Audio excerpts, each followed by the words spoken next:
Olha só, gente, vamos falar um pouquinho, né? Esse tempo tá bem chuvoso, o clima tá meio assim, né? Então, as alterações no clima podem sim afetar diretamente a nossa saúde, principalmente, né, se sofrermos aí com doenças respiratórias. Hoje eu estou recebendo, né, a Isabelle, ela é otorrinolaringologista, eita, que é um nome bem gigante, né?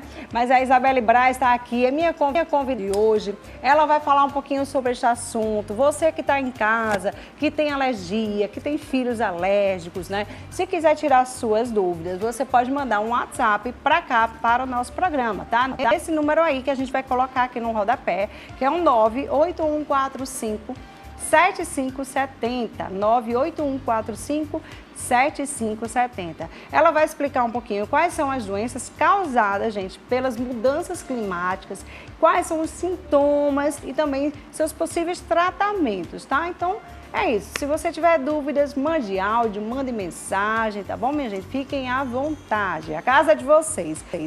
Bom, Isabelle, tudo bom, doutora? Bom dia, tudo bem. Obrigada por convidar para vir aqui no seu programa. Ah, muito bom, viu? Hoje vamos esclarecer alguns assuntos. Vamos lá, vamos falar um pouquinho, né, quais são as doenças mais comuns nesse tempo, né, de mudança, de clima, né? O que é mais comum hoje em dia? Chegar no consultório. Então, com essa variação de temperatura, tem alguns pacientes que sofrem mais que outros, né? Principalmente aqueles pacientes que têm rinite alérgica. Então, a própria mudança de temperatura, ela ocasiona algumas alterações em alguns receptores nasais, né? Isso ocasiona obstrução nasal, coriza. E aqueles pacientes que têm rinite crônica, que têm uma inflamação crônica da mucosa nasal, eles sofrem mais, né? Eles têm mais crises. Às vezes eles ficam o mês inteiro de chuva, com obstrução, com coriza e precisam de uma atenção especializada, né? No caso. O que é que pode causar, caso a pessoa não venha a se tratar rapidamente? Então, se for uma rinite aguda, por exemplo, se for uma inflamação aguda da mucosa nasal, se você não tratar, se você não procurar ajuda por longo tempo, você pode ocasionar o que a gente chama de rinite crônica, né? Pode cronificar a doença. E aí vem os problemas, a interferência na qualidade de vida, né? Você passa a não dormir bem, você passa a não conseguir focar no trabalho, né? Você passa até os incômodos do dia a dia, principalmente hoje em dia que a gente está usando máscara, né? Então a pessoa fica também tirando a máscara o tempo todo, coçando o nariz, aumenta a chance de infecções, de contaminações, né?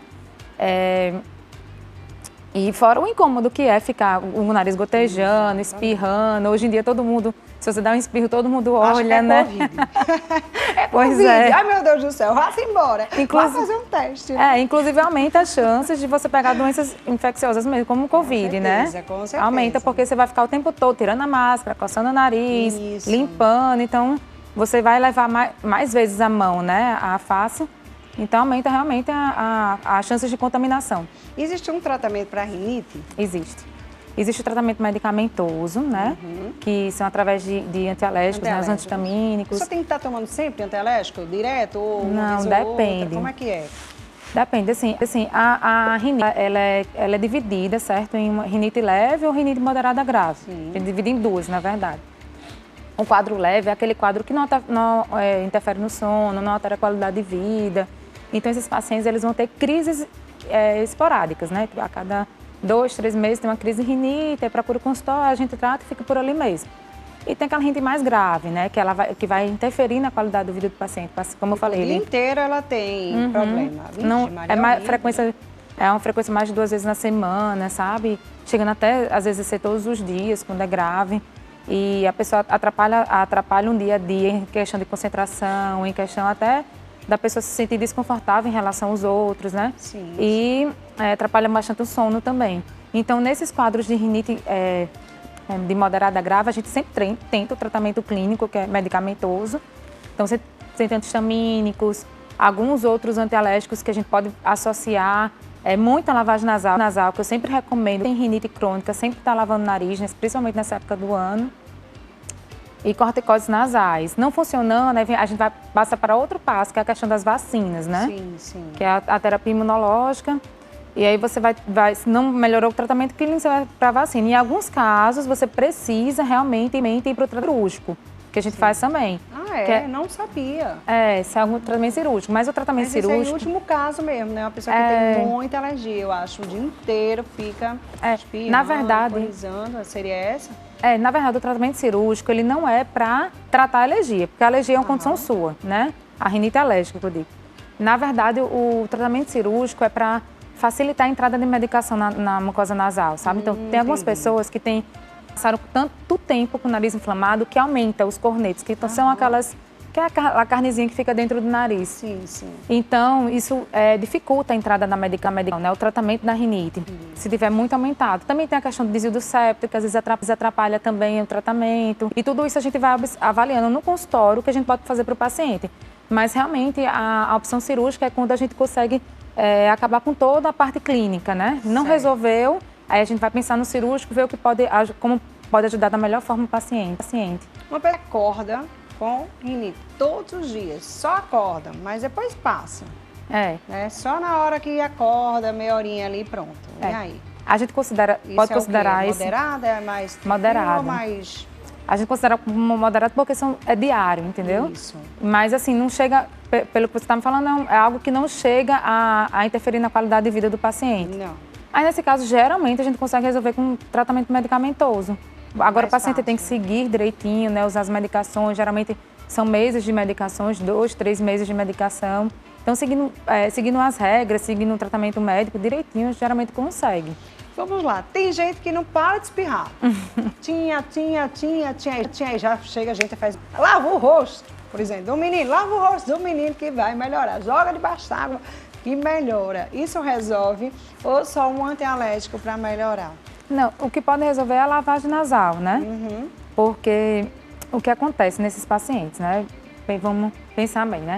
O nariz, normalmente, ele funciona para ele funcionar bem, a gente tem que ter o clearance nasal, que é como se fosse uma limpeza nasal. E para isso, a gente vai depender dos cílios e da consistência da secreção do nosso nariz. Então, a gente faz isso normalmente. O que acontece, por exemplo, em mudanças de tempo, que a gente está abordando agora, o que pode acontecer é uma dificuldade do funcionamento dos cílios do nariz, que varrem a secreção para fora, né? Uma paralisação dos cílios, isso acumula a secreção. Então, nesse caso, vai acumular alérgenos também, né? Que vai entrar no nariz alérgenos. Então, você vai lavar o nariz, drenar essa secreção, diminui a quantidade de tempo com os alérgenos, então diminui as chances de manter esse quadro alérgico. Com lavagem nasal, acho que é muito bom. Lavar só o rosto não vai interferir em nada. Mas lavagem nasal é algo que a gente recomenda sempre, principalmente o paciente que tem rinite alérgica. Maravilha. Agora vamos falar um pouquinho da parte da garganta, né? Também esse clima, essa mudança de clima deixa a gente às vezes com a garganta um pouco seca. Às vezes a gente fica sem querer nem tomar água, porque tá frio. Tem gente que não tem muita sede, né? Tem mais no verão. Eu tenho sede toda hora. Mas tem gente que fica com a garganta seca. Tem gente que tem aquelas coceiras na garganta, não sei o porquê, se é uma alergia. Depois explica também pra gente, já que a gente vai falar dessa região. Tem muita gente com crise ainda de garganta. Esse negócio de tirar as amígdalas, se é bom, se não é, doutora, explica um pouquinho dessa questão da nossa garganta, né? Certo. Então, nós temos os quadros infecciosos que realmente aumentam nesse período, porque como está mais frio, a gente tende a ficar em ambientes fechados, né? E fora que tem também, alteração mesmo da fisiologia, sabe? Sim. Então, nós temos as infecções virais, elas ficam mais comuns, e as bacterianas também, né? Então, nesse período também, nós temos aumento das infecções, né? Sim. Aí tem a amidalite, a faringite. Isso. No caso da amidalite, né?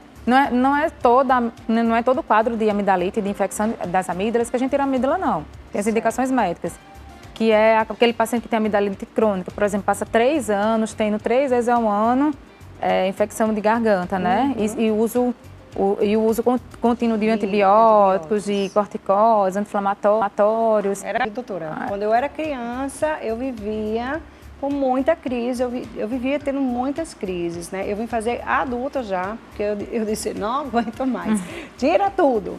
Eu também não sei se é bom ou não, depois você explica se é bom retirar ou não, ou deixar ali a bichinha, né? Mas no meu caso, eu acho que depois que eu retirei, melhorei 100%, né? Quase não adoeço muito. não tenho problema de garganta. Agora, as pessoas falam que fica com faringite. Não, Você tira, não. dá uma faringite agora. É verdade? Como é que é? Então, assim, a faringite, ela vai ter de forma, assim, separada, né? Então, se você ter infecções na faringe, pode ter infecções nas amígdalas, certo? Mesmo com a amígdalas pode ter faringe? Pode. Ah, tá. Então, não tem relação de você tirar ou não, sabe? Você pode ter ou pode não ter. Sim, Mas não tem nenhuma relação com a retirada das amígdalas também, não. Mas realmente existem indicações, por exemplo, tem pessoas que apresentam abscessos nas amígdalas. Tem crianças que elas não conseguem dormir bem à noite, tem a apneia do sono por causa do crescimento das amígdalas. Exato. E fora as infecções de repetição, por exemplo, tem pessoas que em um ano tem 6 a 10. Tem gente que todo mês tem infecção das amígdalas, sabe? Aí nesses casos existe sim a indicação, porque se você continuar com essas infecções lá na frente, o que vai acontecer é o que a gente teme, né? Que é a resistência bacteriana. Então, assim, isso aí é mais prejudicial do que a amígdala ficar, sabe? Então, toda a cirurgia, todo médico, quando vai pensar em cirurgia, sempre pensa no custo-benefício. Então, tem que trazer mais benefícios para o paciente do que assim, um prejuízo, né? Então, a gente sempre pesa isso e tem as indicações formais, por livro, né? Que a gente estuda. Exato. E aí a gente indica, mas realmente, hoje em dia, a gente ainda faz. As pessoas pensam que não, né? Mas é bem comum, na verdade. Hoje está mais tranquilo? Porque Tá. antigamente, né, meu Deus, é um sofrimento, viu, minha gente? Mas é depois um alívio. Porque, assim, quem tem muita crise, como eu tinha muita crise, né, de amígdalas. Então, eu vivia no antibiótico, ou senão, injeção. Eu fazia, mãe, me leva para tomar injeção, porque é tira e queda, né? Então, é injeção. Aí, tomava muito quando eu era criança, adolescente. Então, adoecia muito. Vivia gripada, vivia doente, vivia com febre. Então, tive que retirar. Foi eu e meu irmão também retirou, depois que eu tirei a minha, ele também tirou a dele, né? Ele tinha pouco, não muito como eu, mas retirou. E a gente vive muito melhor sem elas, sem essas bolinhas que incomodam bastante a gente quando estamos doentes, né? Mas vamos lá. Depois que retira, dá algum outro tipo de doença? Você pode ter outra coisa ou não? Ou fica mais tranquilo? O pós-operatório é super tranquilo, não tem nenhuma interferência, não tem nenhum prejuízo para o paciente. O que pode ter, o que a gente observa, mais em criança, né? É porque as crianças que têm obstrução nasal, aquelas crianças que têm amígdala que não conseguem respirar bem, elas têm uma voz anasalada, aí tira as amígdalas, continua, aí tem as assim, fazer fonoterapia, né? Certo. Tanto as amígdalas quanto a adenoide também. Às vezes coça muito a garganta. Obrigada. Aí coça a garganta, coça o ouvido, coça tudo. Isso é uma alergia, alguma coisa? A poeira, alguma coisa assim, ou é do tempo mesmo? Então, a coceira que a gente chama prurido, né? É típico de alérgicos. De ficar se coçando, coçar nariz, coçar garganta, coçar... Isso, a pessoa fica fazendo aquele somzinho de sapinho, né? Sei lá. Assim, ó. Sei lá, né? Um negócio assim, né? Ai, que chato que é, né? E aí, isso não prejudica também a nossa laringe? Sei lá, não prejudica aqui, não prejudica a garganta de alguma forma? Prejudica. Ou o ouvido? Não, o ouvido... Porque quando você coça aqui, coça o ouvido, coça a garganta, geralmente coça os dois, né? É como se fosse uma interligação. Não tem isso, né? Mas não, em relação à coceira, não tem muitos prejuízos, não. O máximo que pode acontecer é você causar atrito nas pregas vocais, né? E realmente causar alguma alteração transitória mesmo. Mas não, o fato de coçar a garganta, o nariz, o ouvido... Agora, por exemplo, se você ficar coçando muito o ouvido, você pode machucar seu ouvido, né? E a gente pega o cotonete e fica lá coçando. Isso, aí a cera vai entrando. Exatamente. A cera, além da cera entrada, a gente fica empurrando a cera, né? Se tiver cerinha lá em excesso, você pode também machucar seu ouvido e causar as otites externas, né? Que também é muito comum nessa época do ano. As pessoas usam cotonete, dedo... Quanto tempo assim a gente tem que usar o cotonete, né? Tenho uma dúvida, porque eu, por exemplo, eu gosto de limpar meu ouvido direto, todo dia, se eu puder eu limpo. Mas pode limpar todos os dias? Tem assim, limpa um dia, outro não, alternado, ou tantos dias na semana, tem isso. A gente tem que ter os dias de limpar o ouvido? Então, o recomendado é não usar o cotonete e nenhum outro objeto dentro do ouvido. E agora? A gente faz como? Então, o recomendado é você... O que acontece, né? O ouvido ele tem um mecanismo próprio de limpeza. Também tem uns cíliozinhos também no ouvido. E a gente consegue colocar a cera para fora, né? Então, é só com a toalhinha, a gente jogar ao redor e pronto. Resolveu o problema. Ai, meu Deus, eu fico achando que não limpou. Eu faço essas coisas, mas eu acho que não limpa. Tem que limpar por dentro, né? Quando a gente sabe aquele negócio amareleta, que a orelha tá suja, né? Eita, que o ouvido hoje tá podre. Eu faço assim com meus meninos, que eu faço bem pouquinho assim com ele. Minha gente, que ouvido podre é esse? Vocês não estão limpando, não. Olha, tá vendo? E a doutora dizendo que não é pra gente limpar, viu? Minha gente. Agora, qual até que ponto a gente tem uma tal de uma lavagem na orelha, né? No ouvido? Quando é que é feita essa lavagem? E por que é feita essa lavagem? É quando a gente não escuta? É quando está muito infeccionada? É quando está cheio de cera? É como, doutor? Então, a lavagem do ouvido é para remover a cera, certo? Olha aí. A principal forma de acúmulo de cera é o uso do cotonete. Tá vendo, minha gente? Você ficar empurrando, empurrando. Mas tem algumas pessoas que têm alteração anatômica desse conduto, dessa entradinha do ouvido. Aí realmente elas têm mais dificuldade de colocar a cera para fora. E tem outras pessoas que produzem mesmo a cera em excesso, né? Aí acumula, forma aquela rolinha de cera. Assim, no consultório, a principal queixa desses pacientes é a dificuldade de ouvir mesmo, porque forma uma rolha mesmo, sabe? Mas também dá coceira, desinflama, né? Isso. Então, o principal é a coceira e a dificuldade de ouvir, que é o que mais eles reclamam. Eu tô surdo, de ontem para hoje fiquei surdo. O que tá acontecendo? Aí lavou, dá para dar uma melhorada. Nossa, os pacientes saem super aliviados de consciência. É incrível, é engraçado. Qualquer dia eu vou fazer isso. Aí eu viajei com meu marido, ele disse, eu tô ouvindo nada. Chegou sem escutar nada. Quando o doutor deu uma lavada no ouvido dele, disse, menino, é bom demais, agora eu escuto tudo. Eu disse, é bom assim, é ótimo. Eu pensava que entrava aquela água dentro, mas não, é um negócio que entra e sai, porque o ouvido... Um jato, vai e volta. Isso. O ouvido ele é fechado, tem a membrana timpânica, é fechado e a parte de dentro é protegida por essa membrana, né? Tanto que se perfurar a membrana, a gente tem infecções de repetição. Então, existe o ouvido aqui e aqui é o canal, né? Sim. Aí a cera se acumula no canal. Quando a gente joga a aguinha, né? A cera aí vai lá na membrana e arrasta a cera. Eita, eu vou fazer qualquer dia desse, viu, doutora? Pra ver se eu fico melhor. Menina, até para escutar melhor, né, gente? E para limpar bem limpadinho, porque eu acho que fica mais limpinho, né? E aí a gente fica mais tempo sem limpar. Mas, doutora, muito obrigada por sua participação aqui. Foi ótimo o nosso bate-papo. Quer deixar alguma recomendação para quem está em casa nos assistindo, que tem essas viroses constantemente? Muito obrigada pelo convite, né? Obrigada pela oportunidade de estar aqui.